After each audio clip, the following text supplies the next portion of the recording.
There is a specific suffocating kind of silence that falls over a crowded ballroom when a life is destroyed in real time. It doesn't happen all at once. It ripples outward, a slow wave of shock, whispers, and averted eyes. When Rylan Harding took the microphone at his company's 10-year gala, his wife of 20 years, Catherine, smiled up at him, expecting a loving tribute. Instead, Rylan looked right through her, raised his crystal champagne flute, and introduced his 24-year-old assistant, Cheyenne, as the true visionary behind his success and the new love of his life. In front of 400 of New York's elite, Rylan threw his aging wife away like yesterday's newspaper. He thought she would break. He forgot she held the deed to his entire world. The Grand Astor Hotel in Manhattan was drenched in the warm golden glow of thousands of Edison bulbs, specifically curated to make the city's wealthiest elite look 10 years younger. It was the crowning achievement of Harding Innovations, a tech and real estate conglomerate that had seemingly materialized out of thin air a decade prior. Tonight was a dual celebration, the 10-year anniversary of the company going public, and, coincidentally, the 20th wedding anniversary of the CEO, Rylan Harding, and his wife, Catherine. Catherine stood near the grand ice sculpture, a masterpiece carved into the shape of the Manhattan skyline. At 45, she was undeniably striking, though she preferred an understated elegance that her husband often dismissed as frumpy. Tonight she wore a simple, impeccably tailored navy blue Carolina Herrera gown. Her dark hair was swept into a classic chignon, and her only jewelry was the 2-carat diamond ring Rylan had given her when they were young, struggling, and supposedly hopelessly in love.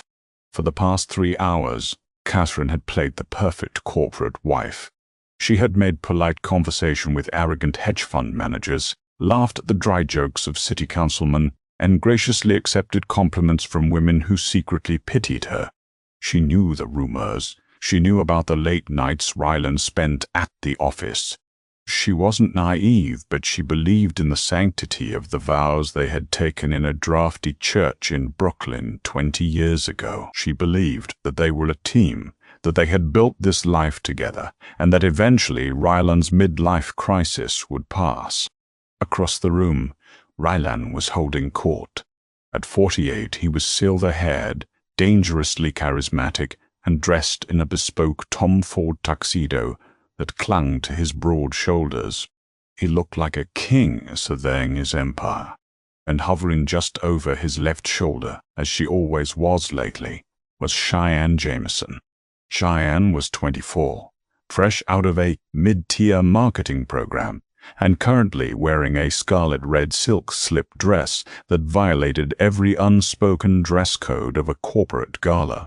She had long, perfectly curled blonde hair, a practiced pout, and a gaze that locked onto Rylan with absolute predatory devotion. "Attention, attention everyone," Rylan's booming voice echoed through the PA system. The low hum of a string quartet abruptly stopped. 400 guests turned their attention to the grand staircase where Rylan stood, a microphone in one hand and a glass of Dom Perignon in the other. Catherine stepped forward, a soft, supportive smile playing on her lips. This was the moment, the speeches, the acknowledgement of their shared sacrifices, the late nights she had spent proofreading his early business proposals, the years she had lived on ramen noodles so he could afford server space, the quiet, steady anchor she had been in his tempestuous life. 10 years, Ryland began, his voice dripping with practiced emotion. 10 years ago, Harding Innovations was nothing but a dream, a sketch on a cocktail napkin. Today we are changing the skyline of this city. Polite applause rippled through the room. Susan Wright, the wife of Ryland's CFO, caught Catherine's eye and offered a warm smile. But a man does not build an empire alone. Ryland continued, his gaze sweeping the room. Catherine felt a flush of pride. She prepared herself for the applause, for the moment he would ask her to join him on the steps. "They say that behind every great man is a great woman," Ryland said, his tone shifting. It lost its warmth, replaced by something cold and sharp. "But I think that's a dated concept. A man moving into the future doesn't need someone standing behind him. He needs someone standing right beside him, pushing him, matching his energy, bringing fresh, vibrant vision to his life. Masanta's smile faltered. The wording was strange. Off. For years I've been dragging dead weight, Ryland said, his voice dropping an octave, echoing ominously in the suddenly silent ballroom. I've been tethered to the past, to an old way of thinking, to a life that no longer fits the man I have become. A collective gasp swept through the crowd. Darius Clarkson, one of Ryland's oldest friends and board members, visibly flinched, his eyes darting toward Catherine in sheer panic. Ryland didn't look at Catherine. He didn't even glance in her direction. Instead, he reached out his hand. Cheyenne, her lips curling into a triumphant, venomous smirk, stepped up onto the staircase and placed her manicured hand in his. "Ladies and gentlemen," Rylan announced, his voice booming with arrogant pride, "I want to introduce you to the new Director of Strategic Vision for Harding Innovations. But more importantly, I want to introduce you to my future, my muse, the woman who has shown me what it means to truly be alive." Cheyenne. The silence that followed was absolute.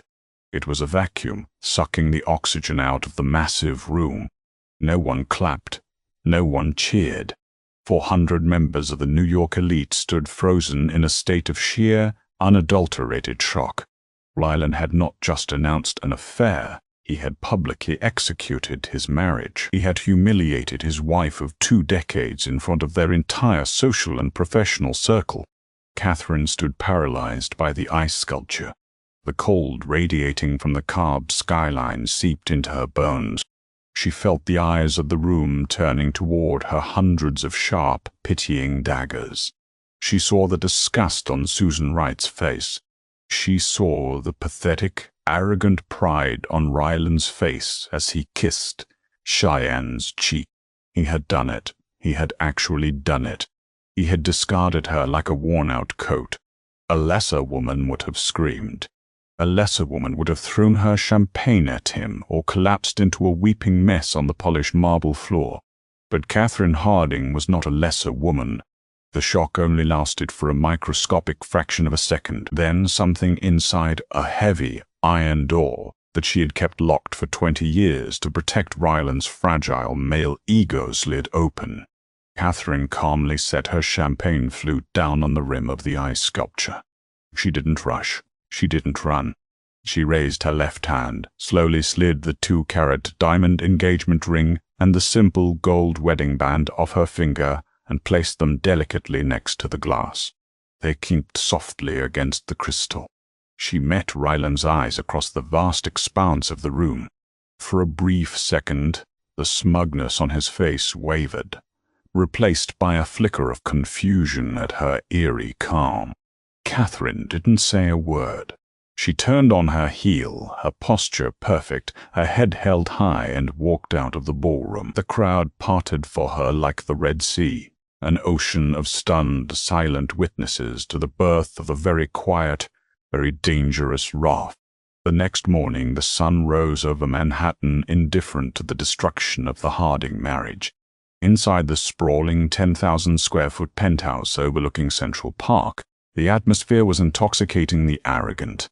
Ryland Harding stood by the floor-to-ceiling windows, sipping a double espresso, feeling like a god who had just successfully shed his mortal coil. The gala had been a masterstroke in his mind.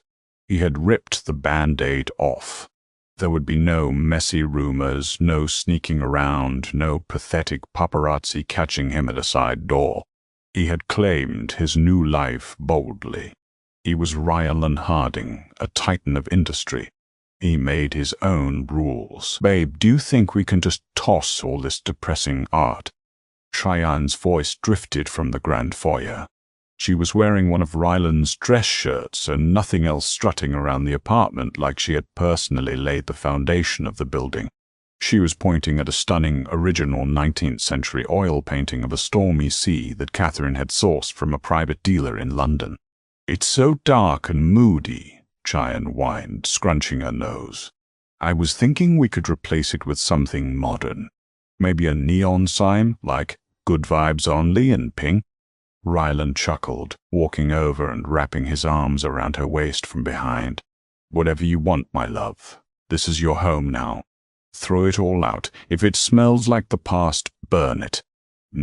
Bow, Golto, bum.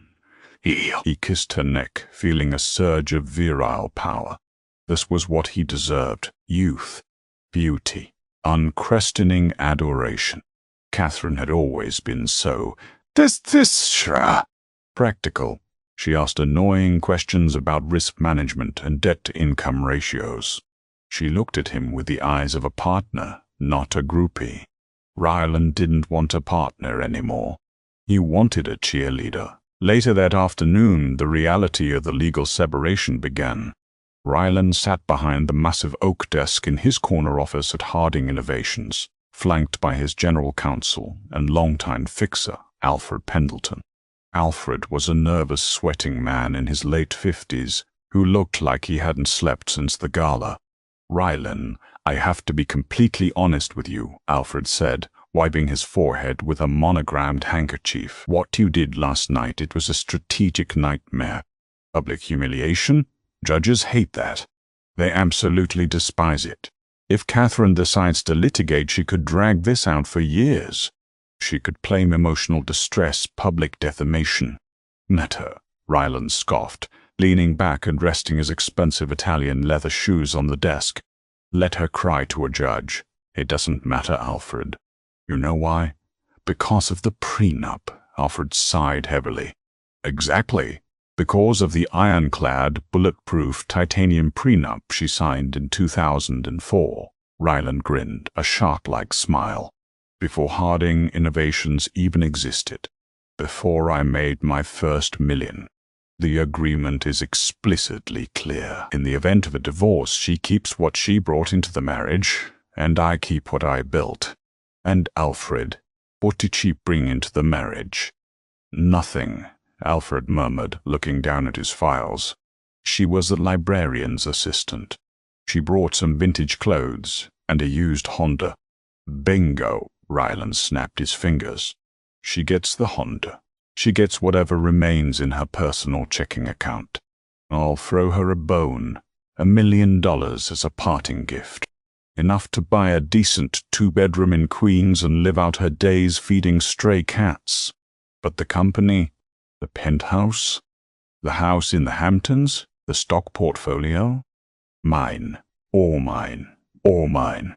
Alfred shifted uncomfortably in his seat. "Ryland, 20 years of marriage. A judge might look at that prenup and rule it unconscionable. She supported you. She did nothing," Ryland barked, slamming his hand on the desk, his ego flaring up instantly. "I built this. I stayed up until 3 a.m. negotiating the commercial leases.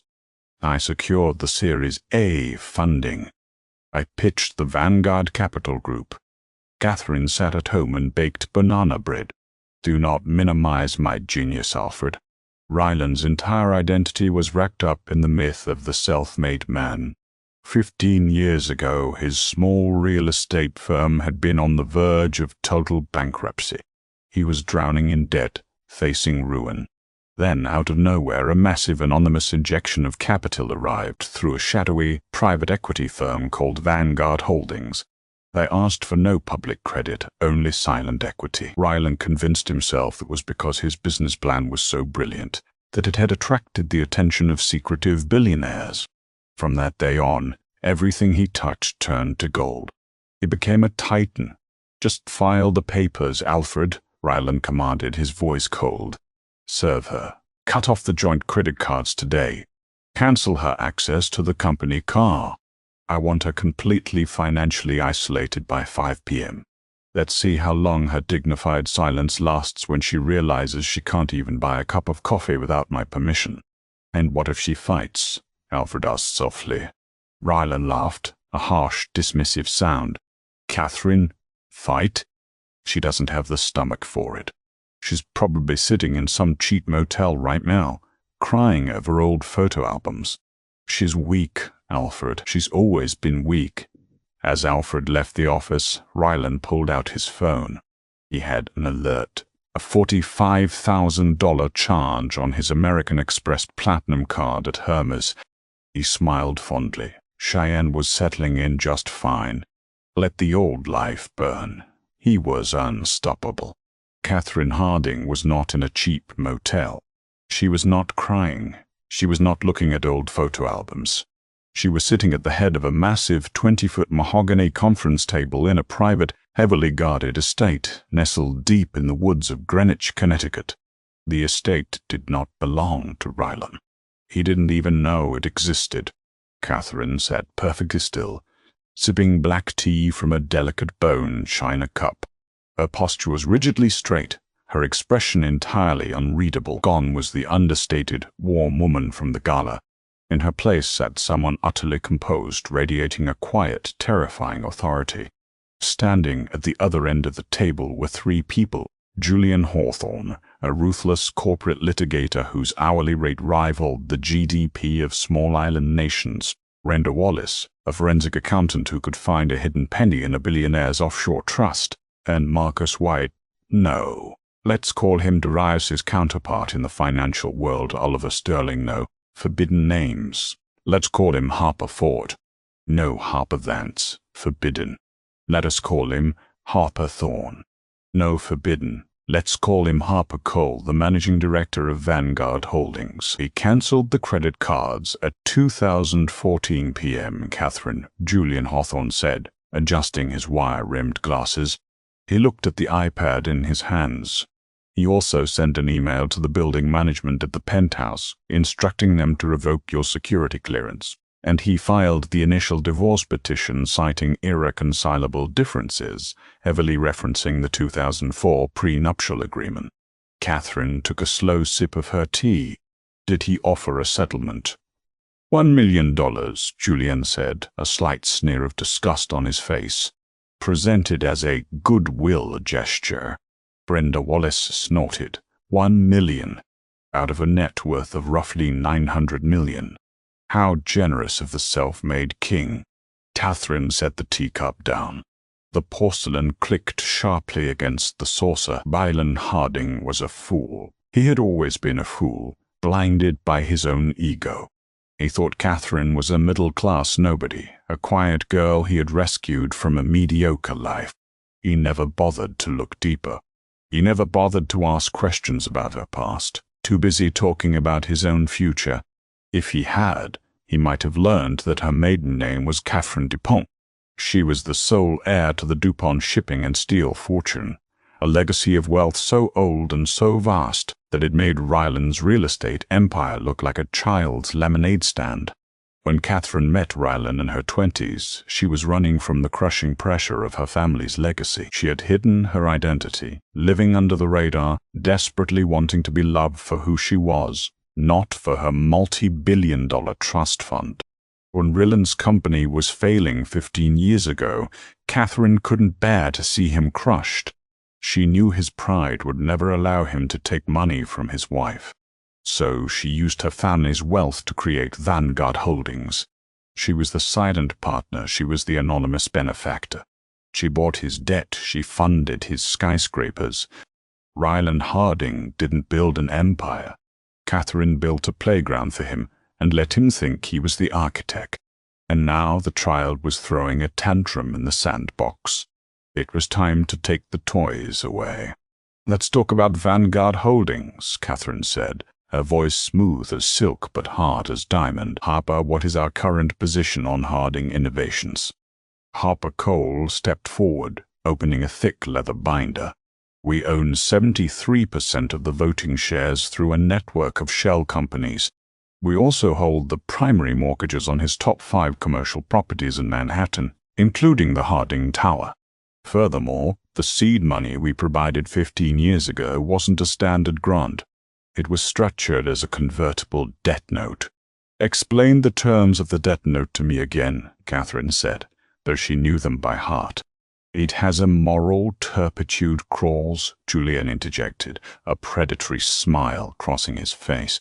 A very strict one, standard for high-level private equity, But Ryland never bothered to read the fine print because he was too busy celebrating the cash injection.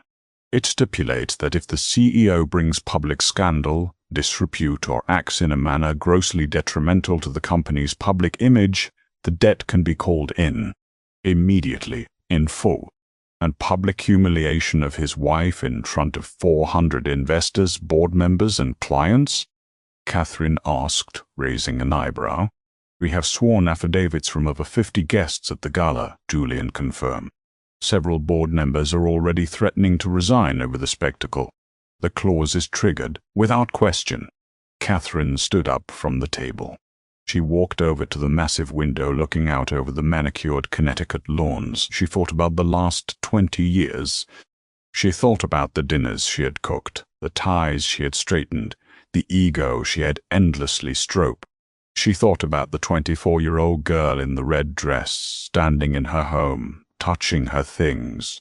The sadness was gone, only a cold, clinical precision remained. Rylan likes to think he is a self-made man, Catherine said quietly, speaking to the class. He thinks he holds all the cards because he cancelled a few pieces of plastic. She turned back to face her team. The heiress had fully awakened. Execute the kill switch, Catherine commanded. Brenda and Harper straightened up. All of it, Harper asked, his voice hushed with reverence. All of it, Catherine said. Freeze the company accounts. Initiate the hostile takeover through Vanguard. Send the foreclosure notices on the commercial properties. And Julian, I want the debt called in by 9 a.m. tomorrow. I want him to wake up and find out he doesn't own his company, his buildings, or the bed he is sleeping in. It will be a bloodbath, Mrs. Harding, Julian said, tapping his pen. It's Mr. Pont now, Catherine corrected coldly. And I don't mind a little blood. At 8:30 p.m. that evening, Ryland and Cheyenne were dining at Le Bernard, celebrating their new life with caviar and a $6,000 bottle of Bordeaux. Cheyenne was giggling, taking selfies with her new Birkin bag sitting on the empty chair beside her. Check, please, Ryland told the waiter with a magnanimous wave of his hand, dropping his heavy metal American Express black card onto the silver tray. He leaned across the table, taking Cheyenne's hand. Tomorrow, we'll start looking at new yachts. Something sleek. I think we should summer in Monaco this year. The waiter returned a few moments later looking deeply uncomfortable. He cleared his throat. Mr. Harding, I apologize, sir, but your card has been declined. Ryland frowned, annoyed. Don't be ridiculous. Run it again. It's a black card. There is no limit. I did run it again, sir, the waiter whispered, conscious of the other diners. I also tried your corporate visa. Both are returning a code VOR4. The accounts have been frozen. All that's all. I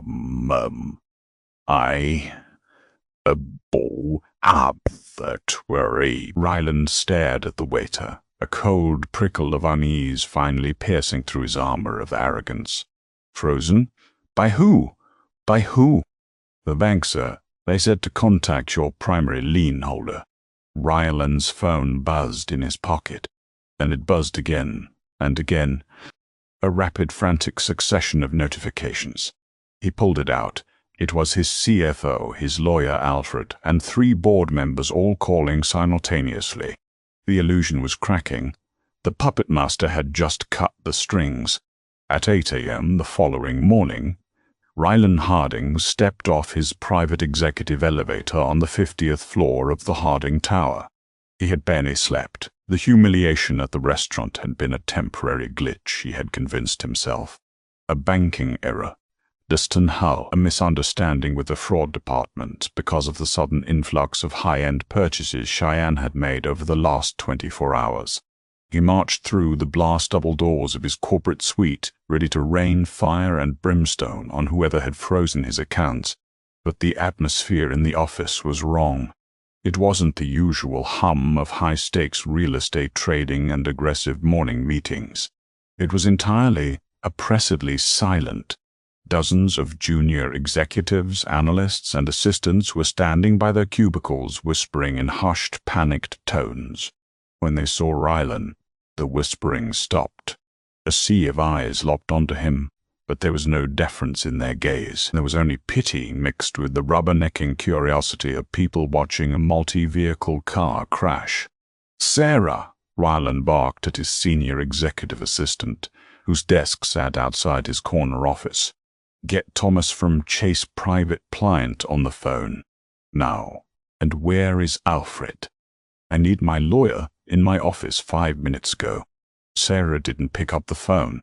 She just stared at him, her face pale. She slowly pointed a trembling finger toward the main glass-walled boardroom at the end of the hall. Mr. Harding, the board is already here. They've been here since 6 a.m. Ryland frowned. He hadn't called a board meeting. His irritation flared into outright anger. He adjusted his Tom Ford tie, squared his shoulders, and strode down the hallway, throwing the heavy glass doors to the boardroom wide open. "What is the meaning of this?" Ryland demanded, his voice echoing off the mahogany walls. The 9 members of the Harding Innovations Board of Directors were seated around the massive oval table. None of them were drinking coffee. None of them were speaking. They all looked physically ill. At the far end of the table sat Alfred Pendleton, his general counsel, sweating profusely into a crumpled handkerchief. But it was the man sitting at the head of the table in Ryland's chair that made Ryland stop in his tracks. It was a man in his late 50s, impeccably dressed in a bespoke charcoal suit, with silver hair and eyes like polished flint. He was calmly reviewing a thick stack of legal documents, a gold Mont Blanc pen twirling between his fingers. Next to him sat a man Ryland didn't recognize and a woman typing rapidly on a laptop. "Get out of my chair," Ryland growled, taking a step into the room. "I don't know who you are, but security will be dragging you out of this building in exactly 30 seconds. The man looked up, offering a smile that didn't reach his eyes. "Good morning, Rylan. I'm Harper Cole, Managing Director of Vanguard Holdings. And actually, I won't be leaving. But you will." The name dropped like an anvil in the quiet room. Vanguard, the Silent Angels. The shadowy entity that owned 73% of the voting shares and the debt that kept his entire empire afloat. Ryland's bravado faltered for a fraction of a second, but his ego quickly rushed in to fill the void. "Vanguard, finally deciding to show your faces? Listen, Harper, if this is about the credit freeze, it's a mistake. We are up 12% this quarter. The commercial leases in Soho are closing next week. You have no right to barge in here." "Ryland, shut up." Darius Clarkson, one of Ryland's oldest friends and the lead independent director, snapped. His voice was laced with pure venom. "For the love of God, just stop talking." Ryland whipped his head toward Darius, stunned. "Excuse me. You breached the moral turpitude clause, Ryland," Harper Cole said, his tone entirely conversational, as if discussing the weather. "The convertible debt note Vanguard issued 15 years ago was crystal clear. Public scandal, gross detriment to the corporate image. Your little speech last night at the gala. We have 50 sworn affidavits from the guests. Several of our institutional investors are threatening to pull their backing because the CEO publicly humiliated his wife of 20 years to parade a 20-year-old assistant around as his muse. It's not just messy, Rylan. It's a massive radioactive liability. That is my private life," Rylan exploded, slamming his hands down on the mahogany table. "You cannot call in a multi-million-dollar debt note over a divorce. Alfred, tell them. This is illegal." Alfred wouldn't look at him. He just kept wiping his forehead. "Rylan, the clause is ironclad. We don't have the capital to pay out the note. They're exercising their right to convert the debt to equity and seize the collateral." "The collateral?" Rylan laughed, a high, panicked sound. "The collateral is the company. The buildings." "Yes," a new voice echoed from the doorway. which means they belong to me now. Every head in the room turned. Standing in the doorway was Catherine. But this was not the Catherine who had baked banana bread, proofread his emails, or stood quietly by the ice sculpture in a modest navy gown. This woman was terrifyingly sharp. She wore a tailored crimson red Alexander McQueen power suit that fit her like armor. Her hair was blown out into a sleek, razor-straight style, and her lips were painted a dark, unapologetic red. Flanking her was Julianne Hawthorne, a litigator whose reputation for corporate slaughter was legendary on Wall Street. Ryland stared at her, his brain utterly failing to compute the image before him. "Catherine, what are you doing here? Have you lost your mind?" "Security. Security works for the building owner, Rylan," Catherine said, stepping into the room. Her heels clicked rhythmically against the hardwood floor. "And as of 8 a.m. this morning, that is no longer you." She walked slowly around the table, ignoring the board members who were watching her with a mix of awe and absolute terror. She stopped directly across from Rylan. "I don't understand," Ryland breathed, the color draining from his face. You called Vanguard? How do you even know who Vanguard is?" "Not be sweet to fall." Catherine let out a soft, elegant laugh that sent shivers down Alfred's spine. "Ryland, darling, who do you think created Vanguard?" Silence descended on the boardroom.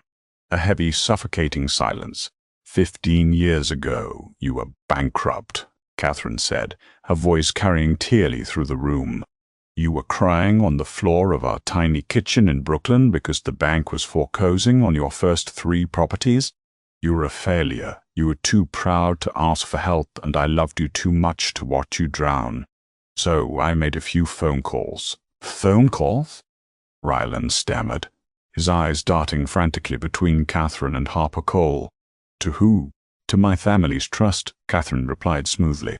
"My maiden name isn't just a name, Rylan. It's DuPont, as in DuPont Shipping, DuPont Steel. Vanguard Holdings is a subsidiary of my personal wealth portfolio. I am Vanguard. I bought your debt. I funded this company. I built this empire, and I let you put your name on the door because your ego was too fragile to handle the truth."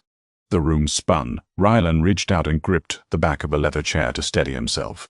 No, that's impossible. You're a librarian. You didn't have anything when we met.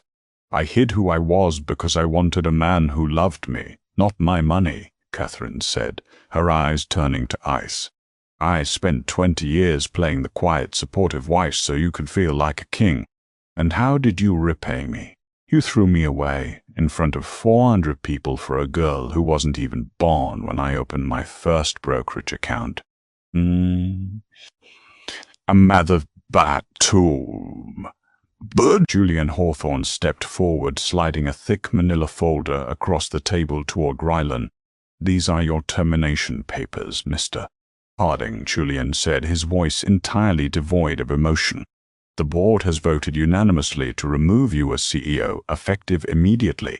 Vanguard is foreclosing on all commercial properties listed as collateral. We've also frozen all corporate accounts, credit lines, and company-issued assets." "You can't do this," Ryland screamed, spittle flying from his lips. He lunged across the table, only to be blocked by Harper Cole's security detail, who stepped out from the shadows of the room. "The prenup. Alfred, the prenup. What I built is mine. The prenuptial agreement states you keep what you built," Catherine agreed calmly. "But you didn't build this, Rylan. You borrowed it, and now the bank is calling in the loan." She leaned closer, her voice dropping to a whisper meant only for him. "You wanted to be a self-made man, Rylan. Congratulations, you are about to find out exactly what you can make of yourself when you have absolutely nothing." Catherine straightened up and turned to the board. "Gentlemen, Mr. Harding was just leaving. Please ensure his personal effects are boxed up and shipped to whatever address he can afford. He has exactly 15 minutes to vacate my building. The noon sun beat down relentlessly on the concrete sidewalks of Manhattan. Ryland Harding stood outside his own skyscraper, a cardboard banker's box clutched in his trembling hands. Inside were a few framed photos of himself, a custom paperweight, and a half-empty bottle of scotch. 2 burly security guardsmen he had personally hired 6 months ago had marched him through the lobby, in full view of the entire ground-floor staff. His phone was dead. They had confiscated his company iPhone, leaving him with a cheap burner he had bought at a bodega down the street, using the cash in his wallet. He was radioactive. In the 4 hours since Catherine had executed her corporate guillotine, word had spread through the financial district like wildfire. He had tried to call his golf buddies, his private wealth managers, even the mayor's office. Every call went to voicemail. Nobody wanted to be associated with a man who had just been publicly annihilated by the DuPont family. He was a dead man walking in the world of high finance. Okay, think, Rylan muttered to himself, pacing on the corner of Fifth Avenue. I still have the penthouse. It's in my name. The deed is in my name. I can liquidate the R. I can sell the Hamptons house. I have assets. He hailed a yellow cab the first time he had ridden in one in 10 years, and gave the address of his 10,000-square-foot sanctuary overlooking Central Park. He needed a drink, a shower, and his lawyers. He needed to figure out how to untangle the Vanguard debt from his personal real estate, and he needed Cheyenne. Her adoration would soothe his bruised ego. They would weather this storm together. She was his muse, after all. The cab pulled up to the glittering glass facade of his residential building. Ryland practically threw a $20 bill at the driver and sprinted through the revolving doors. "Good afternoon, Mr. Harding," the doorman said, his voice strangely tight. He didn't move to open the private elevator doors. "Just badge me up, Marcus," Ryland snapped, impatient. "I'm sorry, sir, but there are some people upstairs. From the bank. They said you'd be arriving." Ryland's stomach plummeted into his designer shoes. He pushed past the doorman, swiped his own emergency keycard, and rode the elevator to the penthouse in a state of hyperventilating panic. When the elevator doors parted, stepping directly into his grand foyer, he was met with chaos. The front doors were propped wide open. 5 men in matching blue moving uniforms were currently carrying the heavy velvet-upholstered living room sofa out into the service elevator hallway. Another man was systematically taking down the expensive modern art Rylan had bought last year. "Hey, what are you doing?" "Put that down," Rylan yelled, dropping his cardboard box. A woman in a sharp gray suit stepped out of the kitchen holding a clipboard. "Mr. Harding, I am Agent Brooks representing Vanguard Holdings' Real Estate Acquisition Division.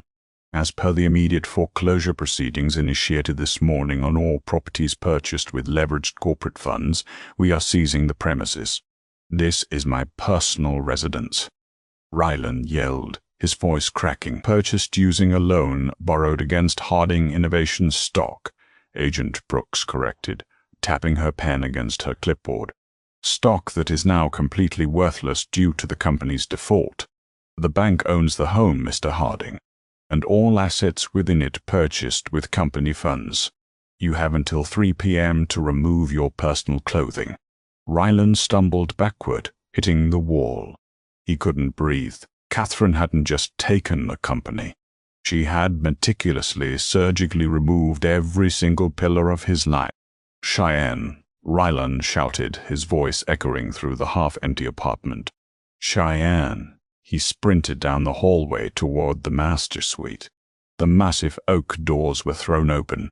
The room looked like a tornado had hit it. Drawers were yanked open, clothes were scattered across the floor, and the walk-in closet was completely ransacked. In the center of the room, Cheyenne Jameson was furiously shoving armfuls of designer clothes, shoes, and handbags into 3 massive Louis Vuitton trunks. She was dressed in sweatpants and a tight tank top, her perfectly curled hair tied up in a messy, frantic bun. "Cheyenne, thank God," Ryland gasped, rushing toward her. He reached out to grab her shoulders. "Baby, it's a disaster. Catherine, she's vanguard. She orchestrated a hostile takeover. They're foreclosing on the apartment. They froze the accounts. We have to pack a bag and go to my personal banker in Zurich. I still have offshore. Cheyenne aggressively shoved his hands away. The adoring, wide-eyed look she usually gave him was entirely gone. Her eyes were hard, calculating, and filled with utter disgust.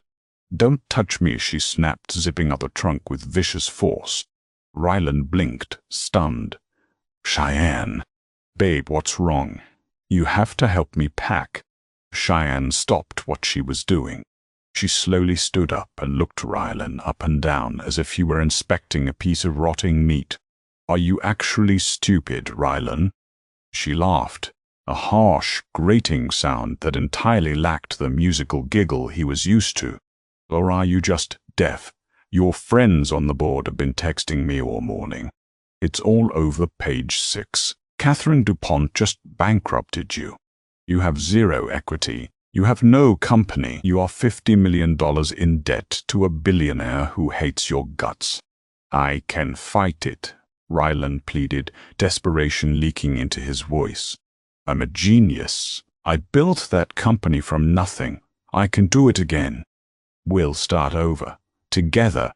Cheyenne rolled her eyes so hard it looked painful. She grabbed her diamond-encrusted Rolex off the nightstand and strapped it to her wrist. "You didn't build anything, Rylan. Your wife built it. I read the articles. You're a fraud." The words hit him harder than a physical blow. The absolute dismissal, the pure transactional reality of their relationship laid bare. "You told me I was your future," Ryland whispered, his voice breaking. "You told me you loved me." "I loved the private jets, Ryland," Cheyenne said plainly, grabbing a handful of jewelry and tossing it into her purse. "I loved the black card. I loved being the hottest girl on the arm of the billionaire CEO. But you aren't a billionaire anymore. You're a broke, 50-year-old man who is about to be homeless." She hoisted a heavy leather duffel bag onto her shoulder and dragged one of the Louis Vuitton trunks toward the door. "You can't take those," Ryland said weakly, pointing to the bags. "Those were bought with my money." "Actually, they were bought with your wife's money," Cheyenne smirked, pausing in the doorway. "Consider it severance pay for having to listen to you brag about your golf swing for the last 6 months. Don't call me Ryland. My new number is unlisted." "Not sure, Rob Trot." She turned and walked down the hallway. A moment later, Rylan heard the heavy thud of the front door closing behind her, followed by the clatter of the movers taking the dining room table apart. Ryland Harding stood completely alone in the center of the master bedroom. The walls, stripped of their art, looked barren and cold. He looked out the floor-to-ceiling windows at the sprawling expanse of Central Park, the city he had supposedly conquered. He had wanted a life without the dead weight of his past. He had wanted a clean slate. As he sank to his knees on the hardwood floor, the reality of his wish crushed him. He had his clean slate. He had absolutely, terrifyingly nothing. Manhattan is a city engineered to cater to the wealthy and punish the poor, and Ryland Harding was learning this transition with brutal velocity.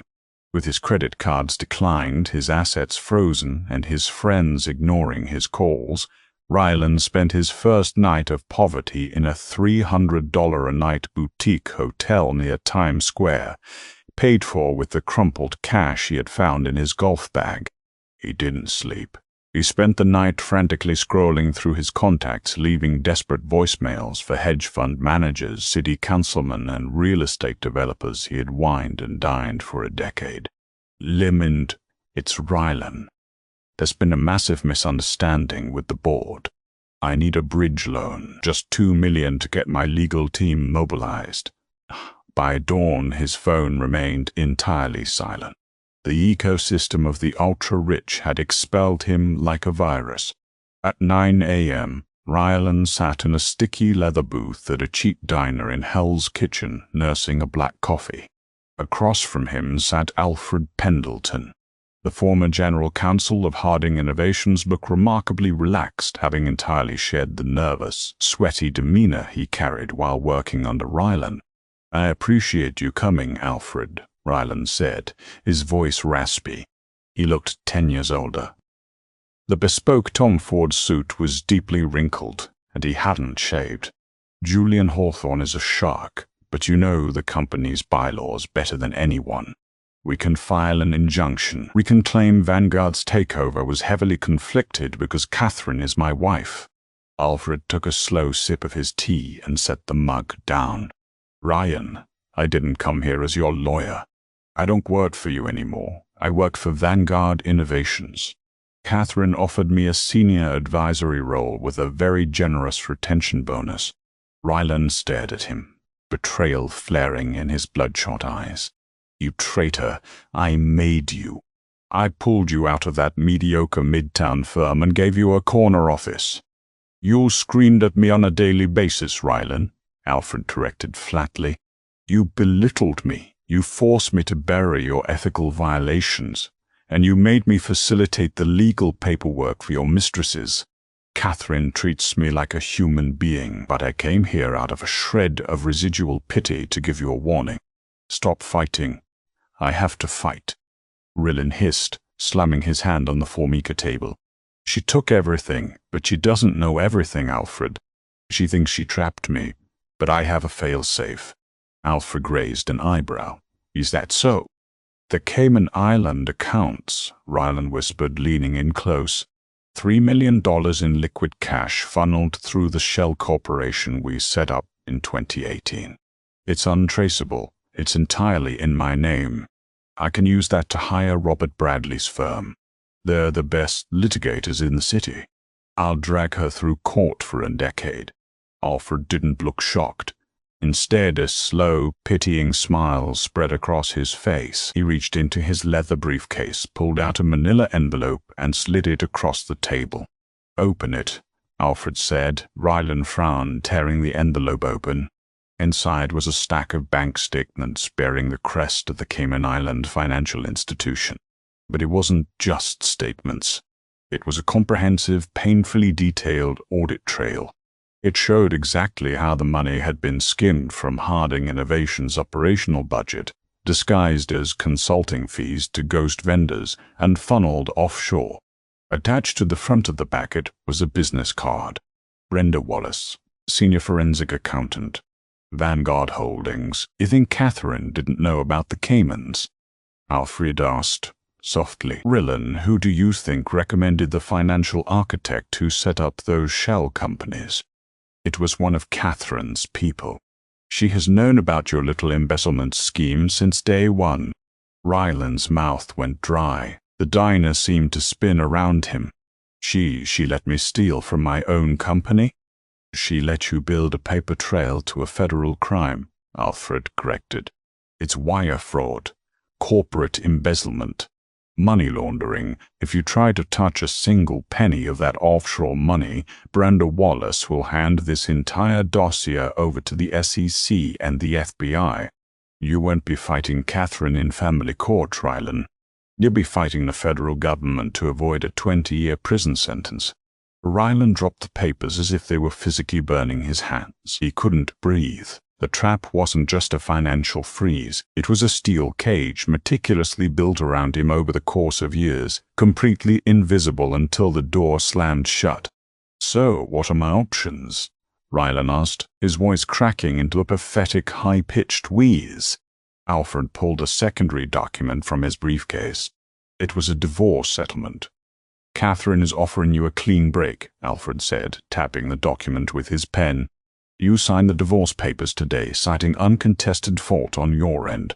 You relinquish any and all claims to Vanguard Innovations, the properties, the stock, and the offshore accounts.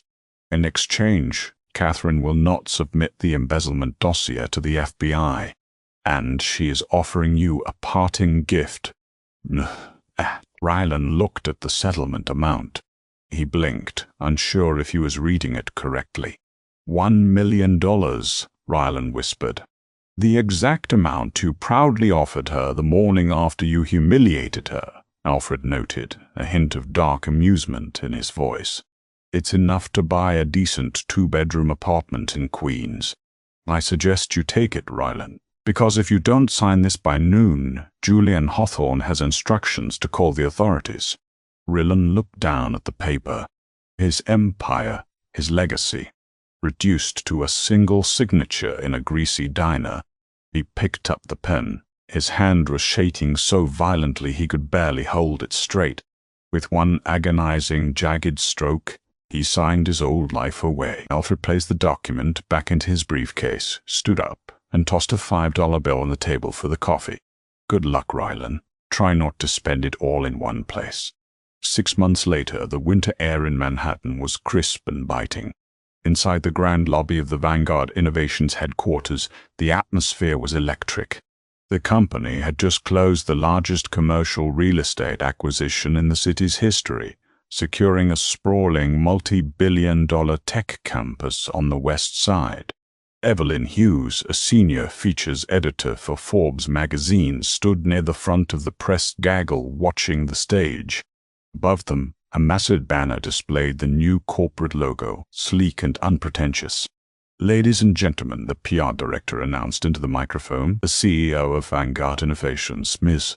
Catherine DuPont." Catherine walked onto the stage, and the room erupted into applause. She looked magnificent. The understated, supportive wife of the past was entirely gone. Today she wore a pristine white-tailored suit, radiating absolute, unshakable authority. When she spoke, her voice didn't boom with the arrogant bluster Rylan used to employ. It was calm, measured, and commanded absolute silence. As she delivered her keynote on sustainable urban development and corporate integrity, her face graced the cover of the Forbes magazine stacked on the press table. The headline read, "The Shadow Billionaire, How Catherine DuPont Took Back Her Empire and Reinvented Wall Street." Miles away from the glittering skyscrapers of Manhattan, in a cramped, poorly heated apartment in Astoria, Queens, Ryland Harding sat in a worn-out armchair. The $1 million he had received had not gone far. After paying off his personal debts, the outstanding taxes on his revoked corporate perks, and a team of frantic accountants to keep him out of jail, he was left with barely enough to secure a modest lease. He was drinking cheap scotch from a water glass, staring at a small television. The local news was covering the Vanguard press conference. He watched his ex-wife command the room, her brilliance on full display.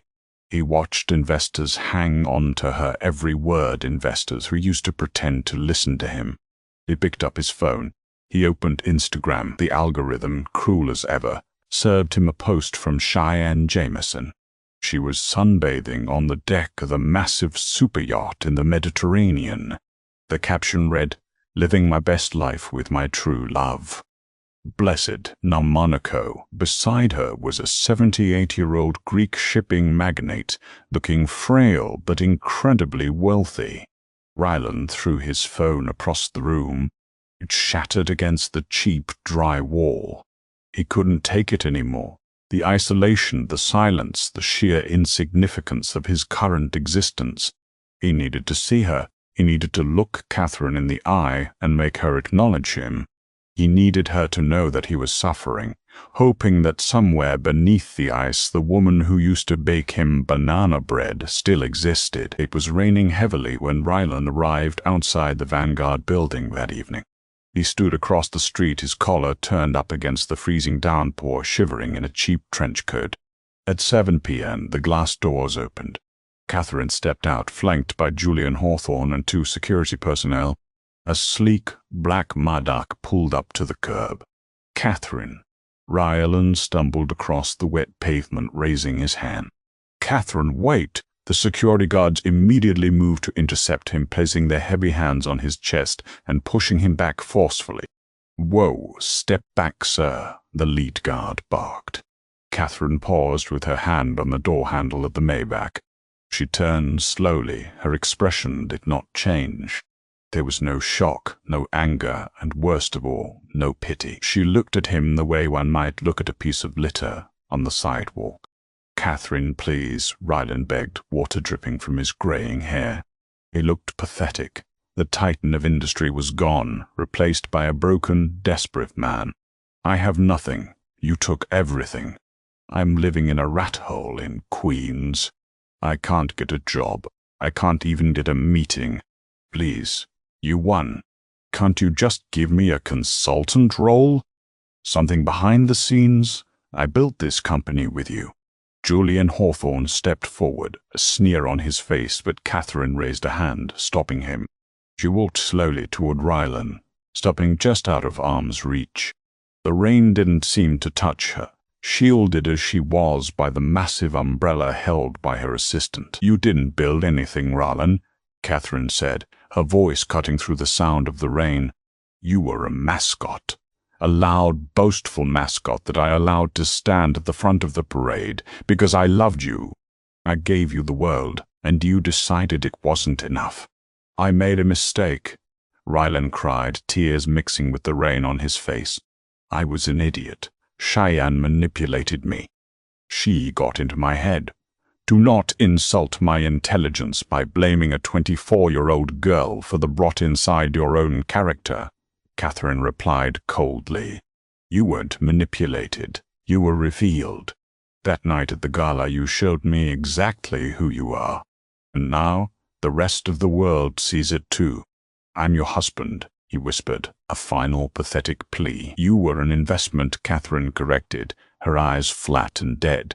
And when an investment becomes a liability, I liquidate it. You are liquidated, Rylan. Do not ever approach me again, or my lawyers will have you arrested for harassment. And trust me, you do not want Brenda Wallace opening that Cayman's file. She didn't wait for a response.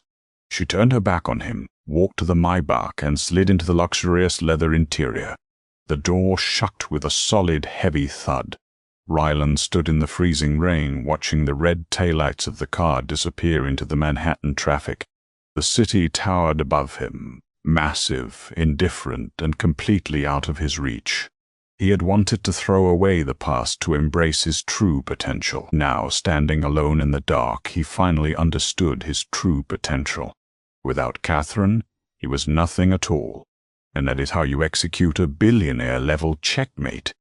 Rylan Harding wanted to trade his lawyer wife in for a shiny new accessory, completely unaware that his wife was the bank rolling his entire life. Catherine didn't scream. She didn't cry. Hugo simply changed the locks on his reality. It's a brutal reminder that you should never bite the hand that feeds you, especially when that hand holds the deed to your skyscraper. If this story of absolute icy karma gave you chills, you know what to do. Smash that like button. Leave a comment down below telling us what you would have done in Catherine's shoes, and share this with someone who loves a glorious revenge story. Make sure to subscribe and hit the notification bell so you never miss out on our daily drama drops. Until next time, remember, the quietest people in the room are usually the ones holding all the power.